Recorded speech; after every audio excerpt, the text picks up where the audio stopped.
Hi வணக்கம். இந்த வீடியோவில் மீட்டிங் ஈவில் அப்படின்னு சொல்லக்கூடிய ஒரு ஹாலிவுட் த்ரில்லர் படத்தை பற்றி தான். படத்தோட ஒன்லைன் என்ன அப்படின்னா, நம்ம ஹீரோ யாரு என்னன்னே தெரியாத ஒரு ஸ்ட்ரேஞ்சருக்கு ஒரு ஹெல்ப் பண்ணுறாரு.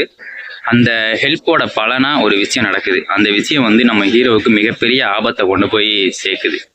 என்ன அப்படின்னா, அந்த ஏரியாவோட போலீஸ்காரங்க எல்லாருமே அவரை விரட்டிக்கிட்டு இருக்காங்க. அவர் ஒரு கேஸில் மாட்டிக்கிறாரு. இதுலேருந்து அவர் தப்பிச்சாரா இல்லையா, என்ன அந்த வில்லத்தனமான ஒரு ஆபத்து, யார் அந்த ஸ்டேஜர் சொன்ன படம் தான் இந்த மீட்டிங் ஈவில். இந்த படத்தோட ஸ்டார்டிங் சீன்ல ஒரு காரை காமிக்கிறாங்க. அந்த கார்ல ஹீரோ அப்படியே ஜாலியா அப்படியே ரிலாக்ஸா வண்டி ஓட்டிட்டு போயிட்டு இருக்காரு. அன்னைக்கு ஒரு சனிக்கிழமை.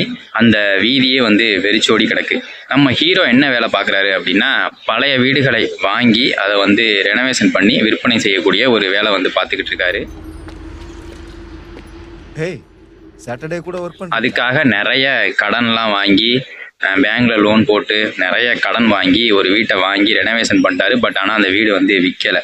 இப்போ அவர்கிட்ட எந்த விதமான காசுமே இல்லை. அதே சமயத்தில் அவர் ஒரு வேலை பார்த்துக்கிட்டு இருந்தாரு. அந்த வேலையும் போயிடுச்சு அப்படிங்கிற மாதிரி ஒரு விரக்தியில் அப்படியே காரில் அப்படியே போயிட்டு இருக்க மாதிரி காமிக்கிறாங்க.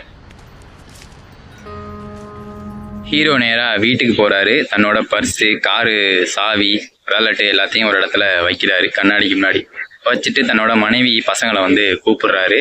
அன்னைக்கு அவருக்கு பிறந்த நாள். அதுக்கு ஒரு சர்ப்ரைஸ் பண்ணணும் அப்படின்னு மனைவி ஒரு விஷயம் செய்கிறாங்க. பட் ஹீரோ கடுப்பு தான் ஆகுறாரு. ஏன்னா அவருக்கு வேலை இல்லை, பணம் இல்லை, காசு இல்லை. இந்த நேரத்தில் இது தேவையா அப்படிங்கிற மாதிரி ஒரு சின்ன கான்வர்சேஷன் அவங்களோட மனைவி சரி இன்னைக்கு அப்பா மூடு சரியில்லாமல் இருக்கார் போல, வாங்க நம்ம வெளில போகலாம் அப்படின்னு பசங்களை அழைச்சிக்கிட்டு வெளியில் அழைச்சிட்டு போகிறாங்க. காத்து வாங்குறதுக்கு காசு இல்லை ஜான், நிறைய தடவை போயிருக்கு. அப்போ ஒரு வார்த்தை சொல்லிட்டு போறாங்க, காத்து வாங்குறதுக்கு காசு தேவையில்லை, நாங்க சும்மா ஜாலியா வெளியில போய் பார்க்ல உட்காந்துட்டு தான் வர போறோம் அப்படிங்கிற மாதிரி சொல்லிட்டு போறாங்க. பட் ஆனா இவர்கிட்ட சுத்தமா காசு இல்லை அப்படிங்கிற மாதிரி ஒரு சூழ்நிலையில இவர் இருக்காரு. இதுல பேங்க்ல இருந்து நிறைய லெட்டர்ஸ் இதெல்லாம் வந்திருக்கு. இந்த மாதிரி பேங்க்ல நீங்க வாங்கின கடன் அடைக்கலன்னா அவங்க வீட்டை ஆக்கிரமிப்பு பண்ணிடுவோம் அப்படி இப்படின்னு சொல்லி ஒரு லெட்டர்ஸ் எல்லாம் வருது. அதெல்லாம் பார்த்துட்டு அவர் ரொம்ப அப்செட்ல இருக்கிறாரு. என்னது மாதிரி ஒரு சூழ்நிலையில அவரோட வீட்டு காலிங் பெல் அடிக்குது.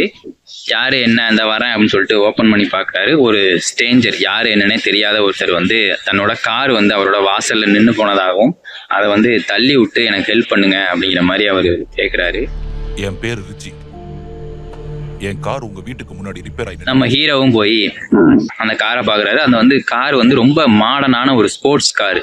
அதாவது சைலன்சர்ல புகைக்கு பதில் அந்த கேஸ் நெருப்பு தள்ளும்ல, அந்த மாதிரி ஒரு மாடல் வண்டி. செமையா இருக்கு. வண்டியை பார்த்து இவர் ஆச்சரியப்படுறாரு. ஓகே தள்ளுங்க, நான் ஸ்டார்ட் பண்றேன். வண்டி ஸ்டார்ட் ஆனது இந்த அளவு பணக்காரனா அப்படிங்கிற மாதிரிலாம் அவர் யோசிக்கிறாரு. அவர் காரை தள்ளி புஷ் பண்ணி தள்ளுறாரு. அந்த நேரத்துல காரு ஸ்டார்ட் ஆயிருது. ஸ்டார்ட் ஆனோன்னா அந்த கேஸ், அந்த இதுல இருந்து அந்த கேஸ் அவர் காலை புண்ணாக்கிறது. நல்ல இவ்வளவு பெருசுல ஓட்ட விழுந்த மாதிரி ஒரு சின்ன காயம் ஏற்பட்டுருது. ப்ளீடிங்கும் ஆகுது.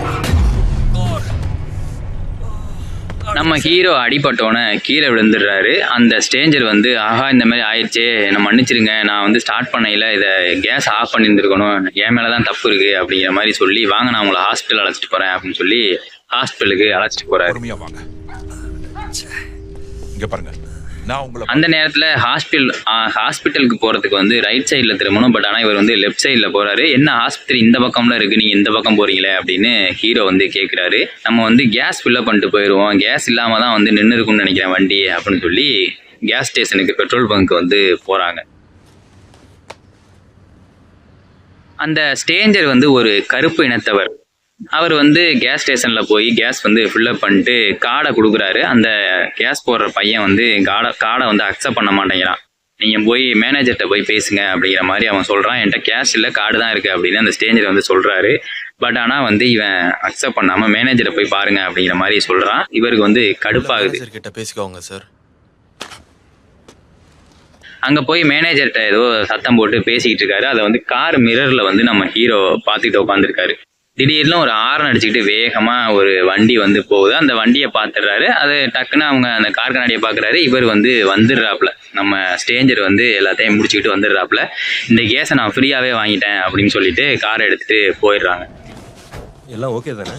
பிரச்சனையே இல்ல, கேஸ நான் ஃப்ரீயாவே வாங்கிட்டேன். அதுக்குள்ளேயும் இவருக்கு ப்ளீடிங் வந்தது வந்து ஒரு மாதிரியா நின்றுருச்சு. பரவாயில்ல, எனக்கு வந்து ஒன்றும் பிரச்சனை இல்லை, என்னை வீட்டிலேயே கொண்டு போய் விட்டுருங்க அப்படிங்கிற மாதிரி நம்ம ஹீரோ வந்து அவர்கிட்ட வந்து அதுக்கு வந்து இல்லை உங்களுக்கு ப்ளீடிங் இருக்குதான், நான் ஹாஸ்பிட்டலே அழைச்சிட்டு போகிறேன் அப்படின்னு அந்த ஸ்டேஞ்சர் வந்து சொல்கிறாப்புல.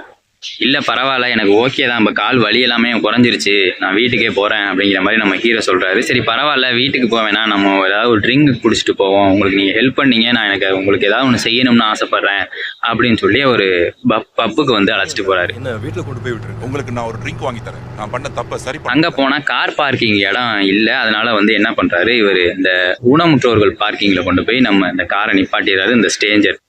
அவருக்கு ஹீரோ சொல்கிறாரு, இங்கே வந்து நிப்பாட்டக்கூடாது, இந்த இடம் வந்து அவங்க ஊனமுற்றோருக்கான இடம், இங்கே வந்து நிப்பாட்டக்கூடாது அப்படின்னு. உங்களுக்கு தான் காலில் அடிபட்டுருக்குல, கொஞ்சம் நொண்டி நடந்து வர்ற மாதிரி ஆக்ஷன் பண்ணுங்க, அதை சமாளிச்சுக்கலாம் அப்படின்னு சொல்கிறாரு.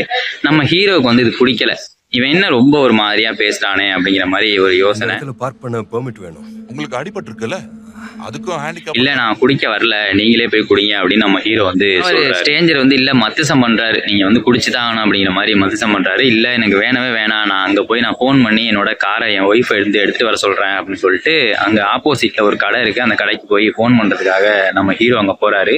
அங்க ஒரு பொம்பளை போன்லாம் கொடுக்க முடியாது அப்படின்னு சொல்லி அவளை திட்டி அனுப்பிடுறான்.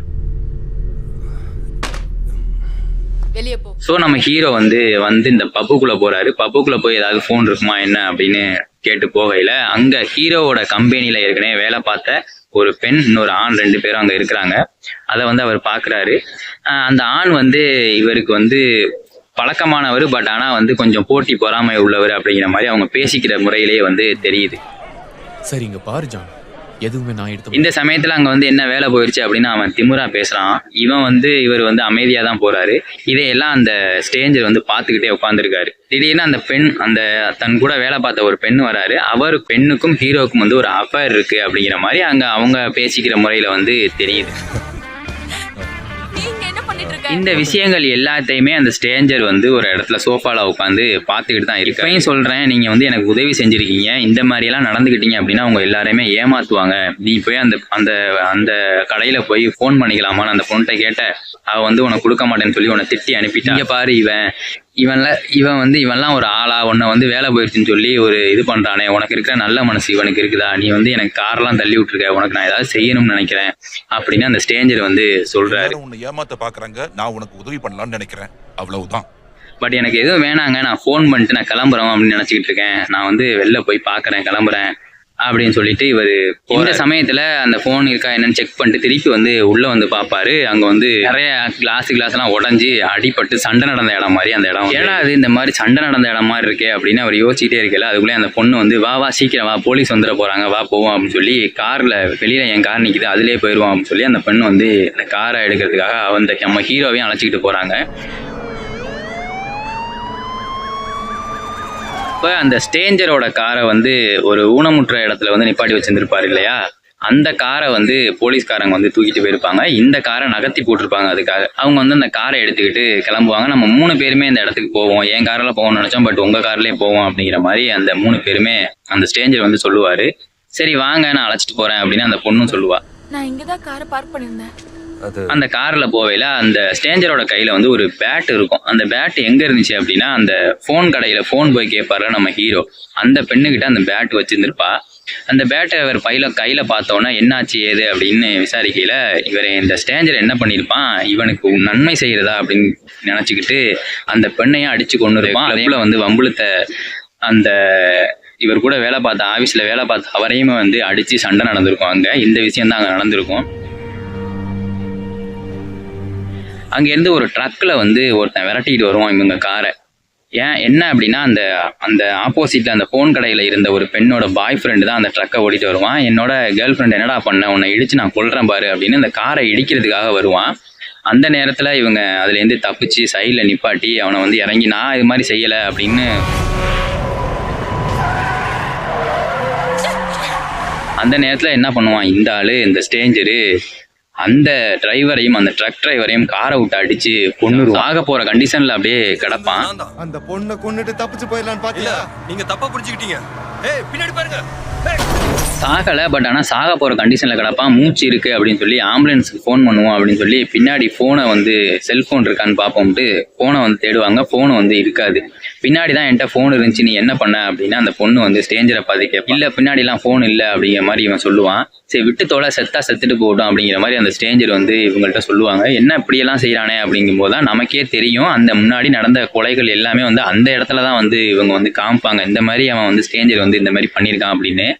இது எல்லாமே பண்ணது வந்து நம்ம ஹீரோ தான் அப்படிங்கிற மாதிரி ஒரு இது வந்து உருவாயிரும். அதுக்கப்புறம் போலீஸ் எல்லாம் வந்து நம்ம ஹீரோவை துரத்த ஆரம்பிச்சிருவாங்க. இவனை நல்லா இடிச்சிட்டல. இவன் வந்து தன்னோட ஒய்ஃபு பசங்களை இவன் எதுவும் செஞ்சிருவானோ என்னமோன்னு நம்ம ஹீரோ பயப்படுவார்.